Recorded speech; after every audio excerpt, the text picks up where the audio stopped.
This is a 2013 Hyundai Elantra. This car is having a little electrical problem. Yeah, imagine that, another Hyundai with an electrical problem. But we're going to try to fix that today. This car is having a problem with the light switch, where it causes intermittent flashes. There I was able to do that flash once. It's a very brief, bright flash, and I'm not able to reproduce it consistently. This is the light switch for the car. I'll include a link in the video description. And here is what it looks like. And as you can see, this is not just simply a light switch, but it also has an entire armature that goes around the steering column. So to install this, we're going to have to disassemble the steering wheel in the airbag.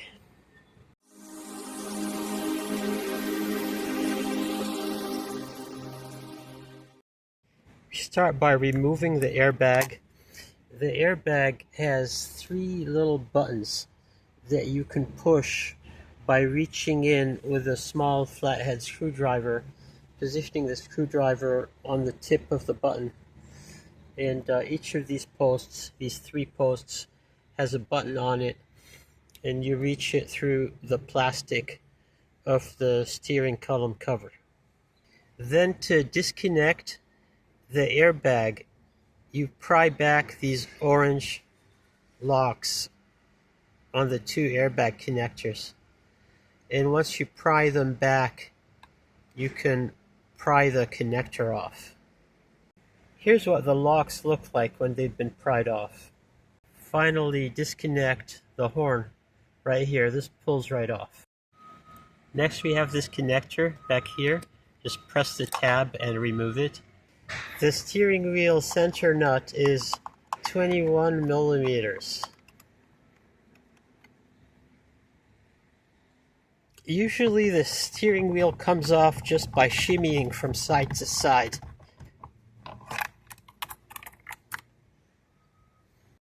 Now I have these two screws, Phillips head, for the clamshell. And while I do all this, I want to try to keep the clock spring in the correct position. It doesn't really matter because I can always reset it, and I'll tell you how to reset it if you happen to get it out of position. But just keeping it in the right position is easiest.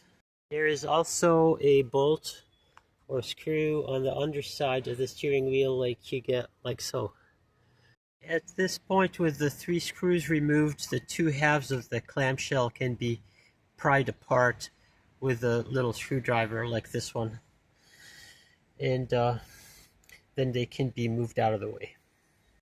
This wiper stock can be removed by inserting a little screwdriver right here and unclipping it, and then it slides right out. I've put a piece of painter tape on the clock spring to prevent it from spinning around. The clock spring has three little hooks that hold it captive. This one is on the left side. You just press it down and unhook it. Then following around, we get to the next one that is right on top. That's the hook. And you just push it up and it unhooks. And then on the other side is the third hook. And it is right there. Okay, see it? So they can just be unhooked. And when you do that, the clock spring comes right off. Still has an electrical connector though, so we'll take care of that first. The clock spring is off, and we just have one Phillips head screw up above the steering column and one Phillips head screw down below. And besides the screws, there's also a plastic hook right there that needs to be pried off. And there it slides right off. And here's a closer view of that plastic hook that must be unclipped. Here is the new one that I'm going to install. It still has the plastic on it, side by side with the old one. It does look exactly the same, thank goodness. the new one snaps right into place, then I have to plug it in with the connector that's on the left side there, and put in the two Phillips head screw in the top and bottom holes. And then the installation of everything else is the reverse of removal. And we'll see if this solves our flashing problem in just a moment. When you install the clock spring, make sure that the little hooks, the three little hooks, snap back into place. Again, there's one on either side and one on top, and they must snap in securely. Okay, so now all the functions of the light signal stock seem normal, and we don't seem to be experiencing any more of that annoying flashing and worrisome, frankly, because who knows what else could have gone wrong. Everything looks good here, so I think that replacing the signal stock assembly, light switch assembly, was the correct way to repair this. Thank goodness, because the other possibility would have been a fault in the wiring of the harness, or even worse, the power distribution module.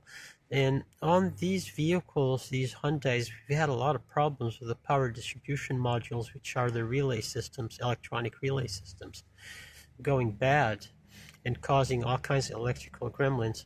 But thankfully, I think this issue was just limited to this light switch right here, and replacing it solved the problem. Thank you for watching this video. Hope you enjoyed it. If you have any questions or comments, please leave them in the section below.